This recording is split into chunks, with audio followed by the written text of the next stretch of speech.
Hello friends, வணக்கம். Welcome back to MKP innovation. இன்றைக்கி நாம் ஒரு டைலரிங் டிப் தான் பார்க்க போகிறோம். ஒரு ப்ளவுஸை தச்சு முடித்த உடனே நம்ம ஓவர்லாக் பண்ணுவோம். ஆனால் நம்ம நார்மல் மிஷின் வச்சுருக்கும் போது அதில் ஓவர்லாக் பண்ண சான்ஸ் இல்லை. இருந்தாலும் அதை நம்ம கடையில் கொடுத்துவும் பண்ணோம். அதுக்கெல்லாம் இப்போது ஒரு 20 ரூபா 30 ரூபா அப்படிலாம் சார்ஜ் பண்ணுறாங்க. அதனால் நான் ஜிக்ஸாக் சிசர் வாங்கி வச்சுருக்கேன். உண்மையாகவே ஜிக்ஸாக் சிசரில் பண்ணும்போது அந்தளவுக்கு நமக்கு நூல் வெளியே வராமல் நல்லாவே இருக்குது. இந்த லைனிங் ப்ளவுஸ்லேயும் நான் ஜிக்ஸாக் சிசர் மூலமாக தான் கட் பண்ணி எடுத்திருக்கேன். அந்தளவுக்கு நூல் வரலை பார்த்தீங்களா?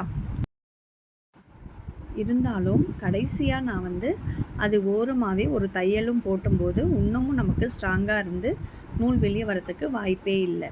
நம்ம ஓவர்லாக் பண்ணுறதுக்கு பதில் இந்த மாதிரி ஐடியாவை நம்ம ஃபாலோ பண்ணலாம். இந்த டைலரிங் டிப் உங்களுக்கு பிடிச்சிருந்தா என்னோடய சேனல் எம்கேபி இன்னோவேஷனை சப்ஸ்கிரைப் பண்ணி லைக் பண்ணுங்கள் ஃப்ரெண்ட்ஸ். சப்போர்ட் பண்ணுங்கள் ஃப்ரெண்ட்ஸ். தேங்க்யூ.